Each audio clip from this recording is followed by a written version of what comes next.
sometimes it's better to rent in Singapore than to buy a house in Singapore. Now, hear me out. Especially if you are those parents in Singapore that have kids going to primary school. So I have a client which I just met up with them this afternoon for some landed viewing. And previously, before looking at landed, they were actually looking at condos within 1 km of Tao Nan. Why so? Because they want to get in Tao Nan. So we spent like quite a number of months looking, but nothing really suit their criteria, and because of the limited supply and the price. And the only one that we found, the owner is actually looking at 400,000 above valuation. Okay, not just 400,000 above valuation, because we did offer 400,000 above the last transacted, but the owner wanted more. That is when we sat down and we have a serious discussion. I actually asked them 3 questions. Firstly, is it 100% you'll get to Tao Nan if you buy within 1 km? That's question number 1. Question number 2.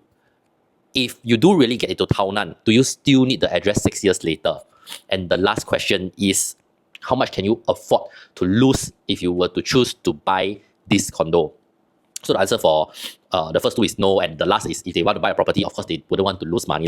So I actually proposed to them, why not consider renting? If we were to look at average transaction of the 4-bedroom around the area, right, they were averagely around $7,500 to $10,000, and they only need to rent 30 months if they do manage to get into the primary school. And if you work out the math, right, it only costs $300,000 to do the renting.